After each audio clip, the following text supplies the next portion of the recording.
Did you know that this game almost completely shuttered and came very close to being erased from existence?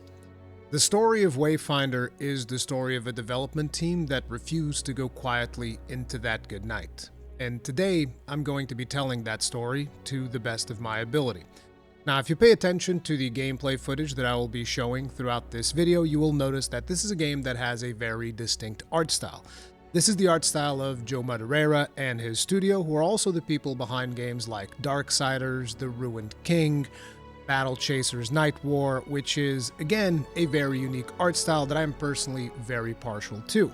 This is one of those art styles that I feel that you either kind of love it or hate it. I kind of feel like there's no real middle ground, because I know of some people that have looked at the art style and they're like, oh, it's kind of cartoony, I don't like it.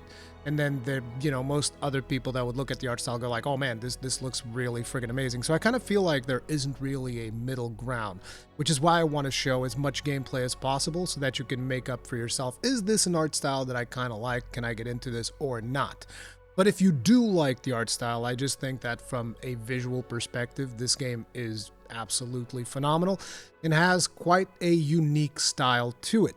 Now, not only we have good visuals, fantastic art style, great animations, we also have these cutscenes that are in game. The cutscenes, not as impressive, I feel like, in terms of how they animate, because most of the budget was actually spent on providing players with the gameplay experience, the combat animations, and all of that stuff. That's not to say that the cutscenes look bad. I think they still look good, but not as impressive as the rest of the game.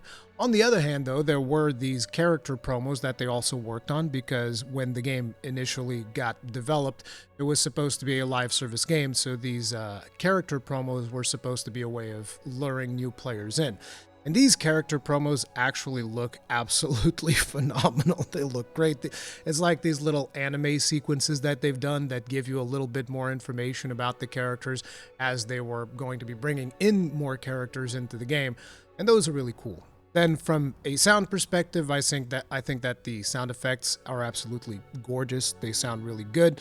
In terms of a soundtrack, we have a fantastic soundtrack. I cannot emphasize this enough. The soundtrack of Wayfinders is amazing.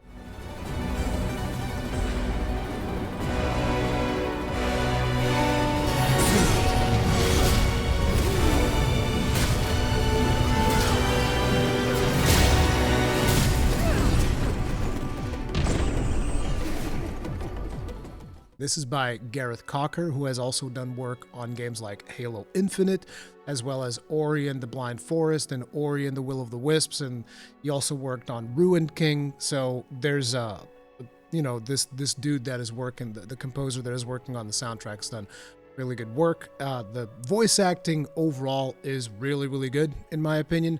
So, from a visual and sound standpoint, we have a game that is fantastic. From a gameplay experience, personally, I really like it. I think that the gameplay experience is solid. We're looking at a third-person character action RPG. And what does it mean that it is a character action RPG? It means that you don't actually create your own character.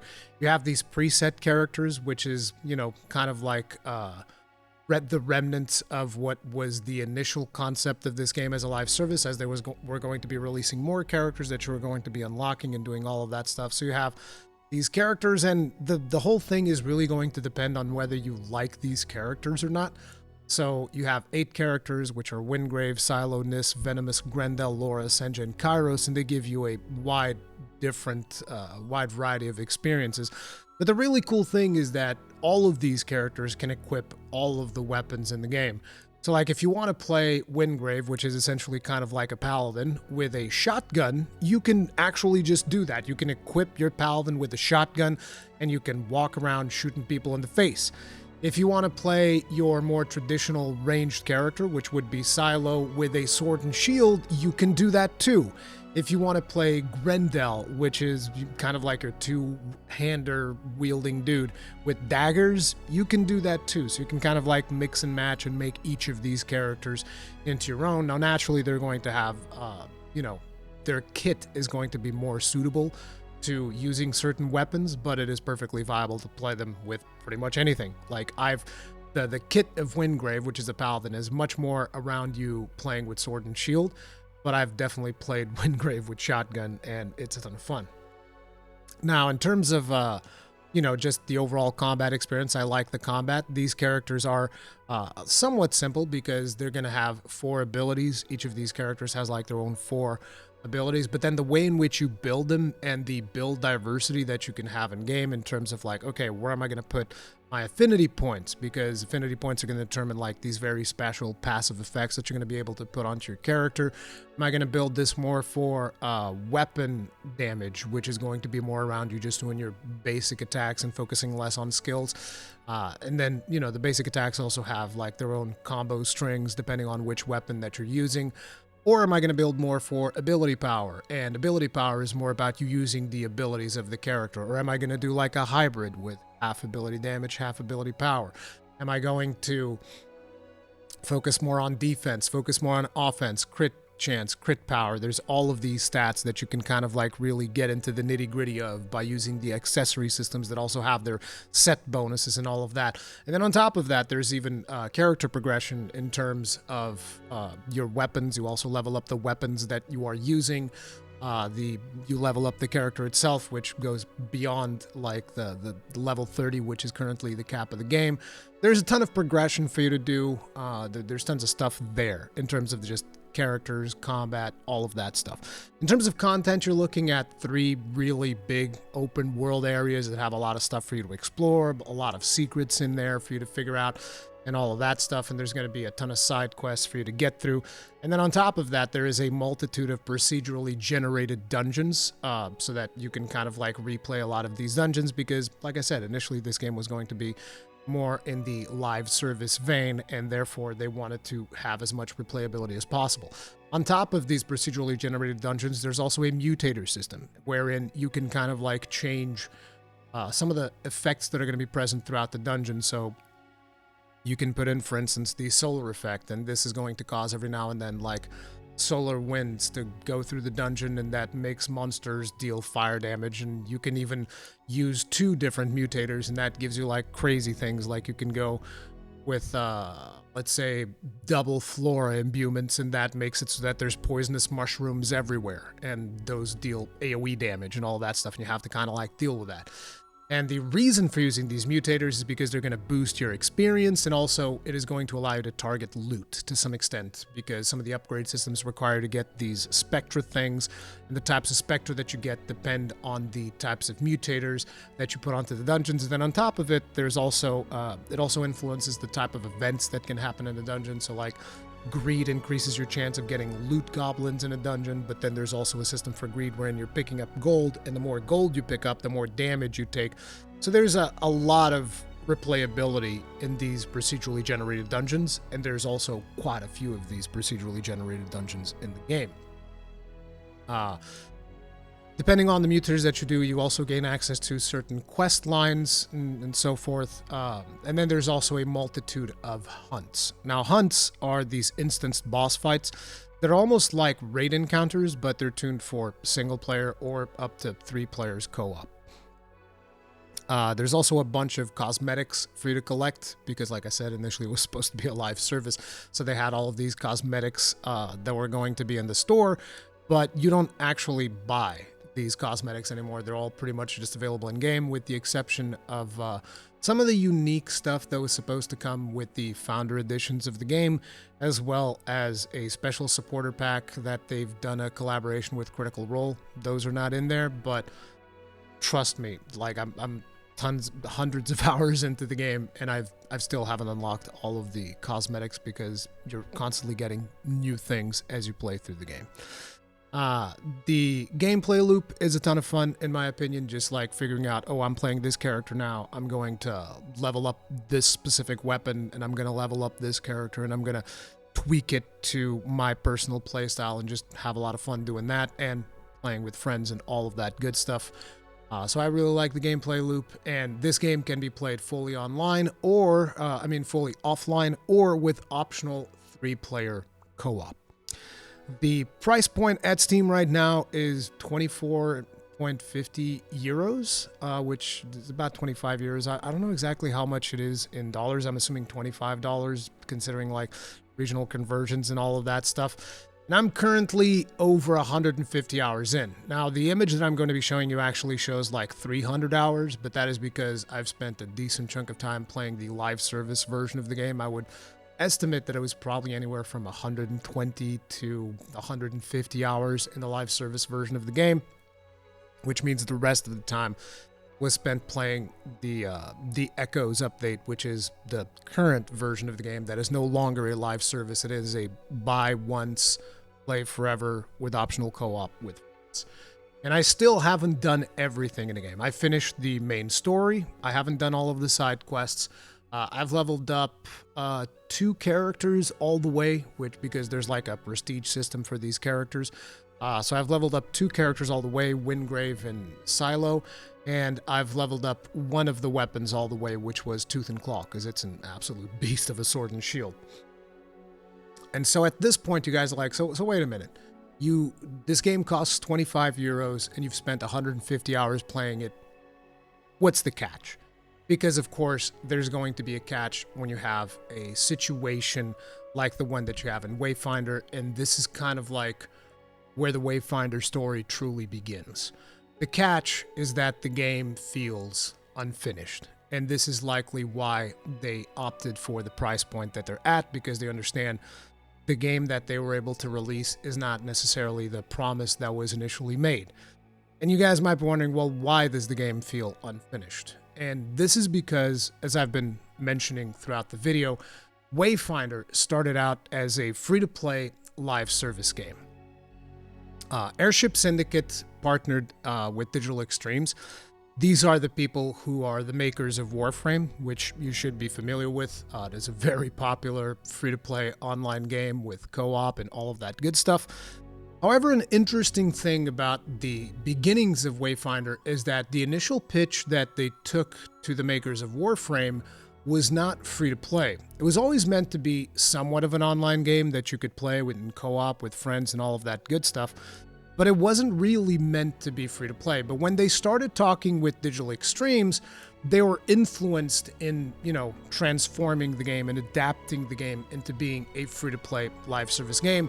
And this is one of the reasons why players who have played Warframe and maybe they've gone in and tried playing Wayfinder, they noticed that, this feels kind of like Warframe in a lot of ways, in the way in which you progress your character and all of that stuff. And the main difference is that Wayfinder doesn't have any time gating. So in Warframe, you'll collect resources to craft like a weapon or to craft a Warframe or something like that. And then you'll put those resources into a fabricator or whatever it's called. It's been a long time since I played Warframe. And then you have to wait for like 3 days or 24 hours or 12 hours, depending on the complexity of the thing that you are crafting. And you just wait. And in Wayfinder, there wasn't really going to be any time gating, but the initial structure, other than that, was very similar to that of Warframe. Now, an interesting thing that came from this is that I watched the podcast appearance that the Wayfinder team did in the Skill Up podcast, Friends Per Second. And in here, they clarified that Warframe actually has a peer-to-peer structure, which is something that I wasn't aware of. They have a login server and all of that stuff, but the actual missions, when you are doing a mission with somebody else, it is peer-to-peer. So one of the players is hosting and the other players are connecting to him. And, for those of you that understand what peer-to-peer means, that means there's no dedicated servers. But for Wayfinder, Digital Extremes thought that it would be better if they made a whole new server structure, which was supposedly going to support some other games that they would potentially publish in the future. And the game that kind of tested out this new server structure was Wayfinder. And so Wayfinder launches into early access. And something strange happened that nobody really was expecting, at least from what I could tell. But Wayfinder launches all the way into the top 3 selling games on Steam as soon as it launches. So a lot of people are trying to jump into Wayfinder, which, even the team was very surprised, like, oh, this is crazy.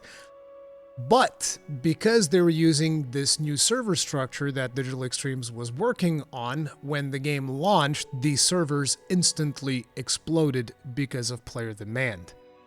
And so as this happens, you guys know, a new MMORPG launches, that type of stuff, right? And people can't get in. Everybody goes online and starts talking about it.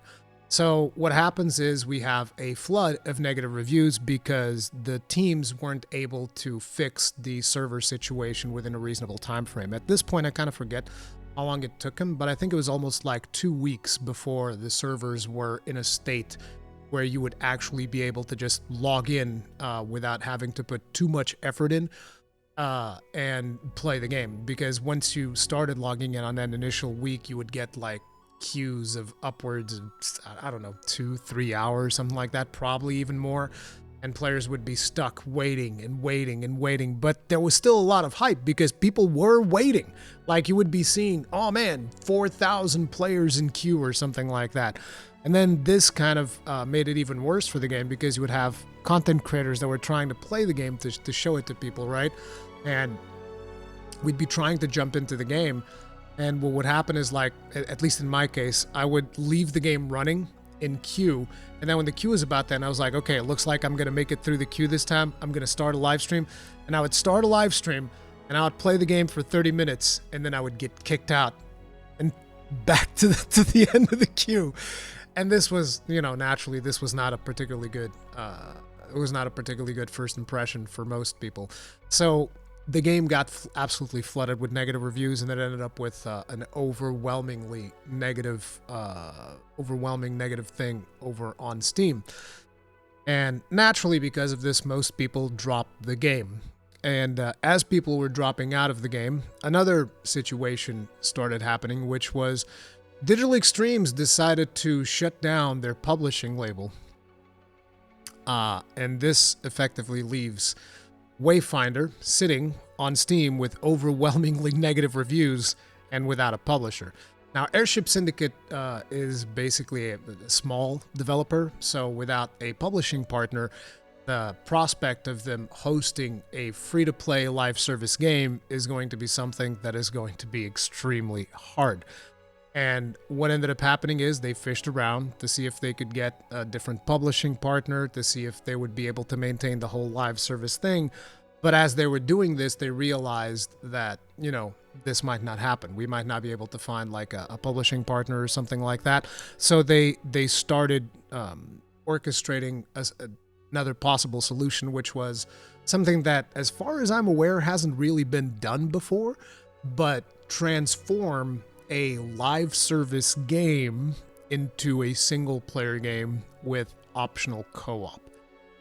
And this is what they started doing. So within the process, within the 3 months that they were like fishing around trying to find a new publishing partner, they were also retrofitting a game to become a different thing to see what they could do. And so they weren't able to find a publishing partner.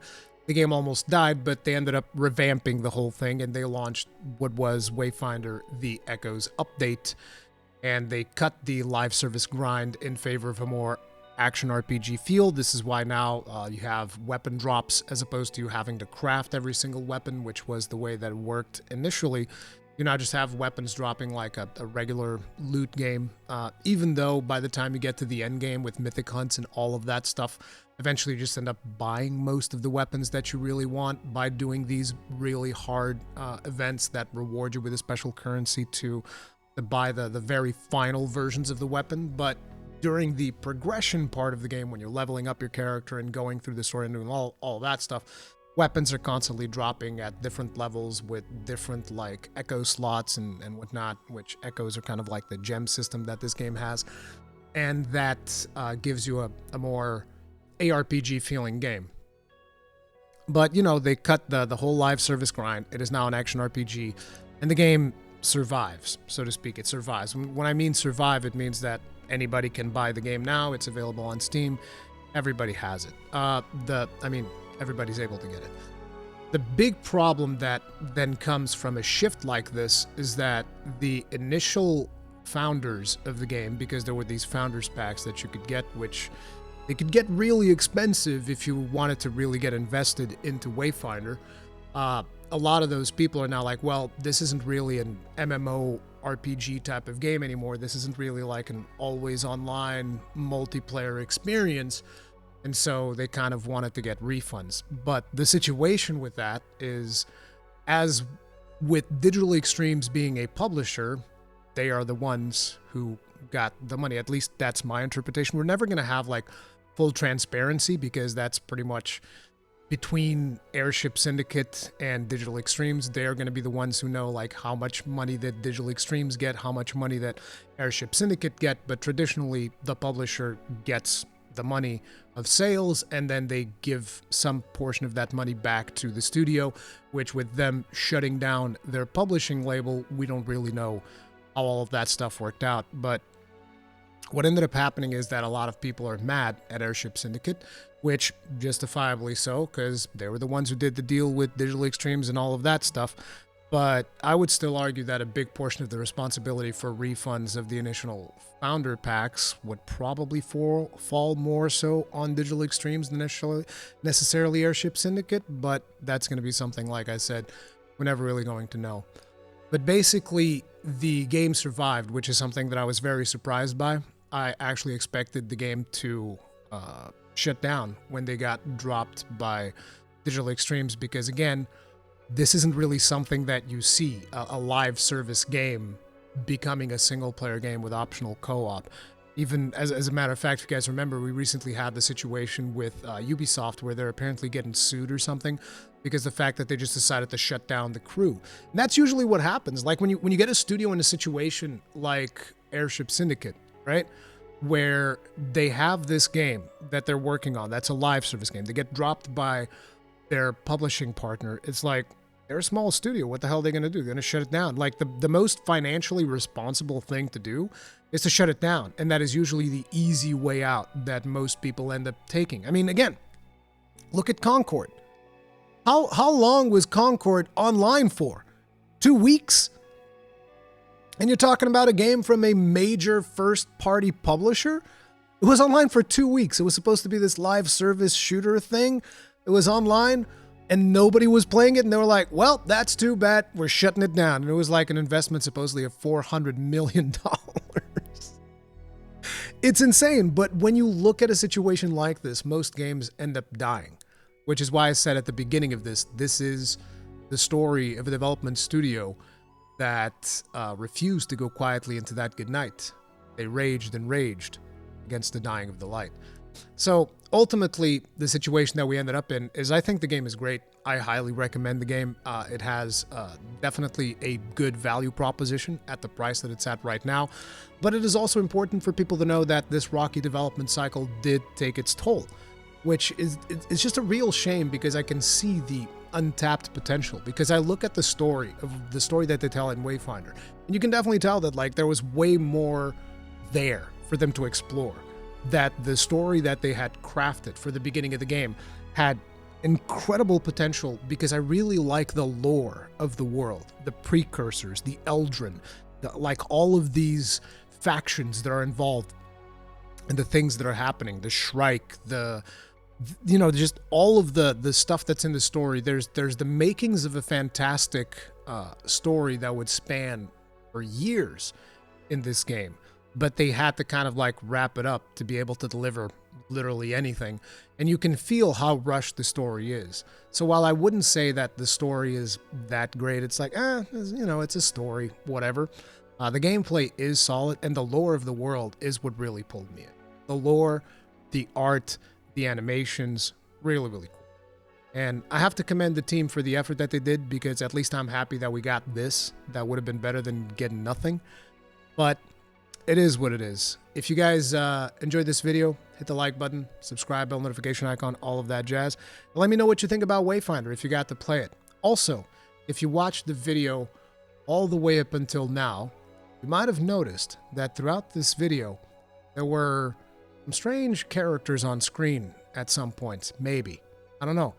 And if you spotted those were codes. I had like 3 keys left over for Steam. So if you found those and you put those onto your Steam and you're able to claim the game, congratulations. And if you haven't, go check out the video and see if you can find them and try claiming them for yourself. But for now, that's going to be it. I'll see you guys in the next one. Stay strong, stay safe. Peace out.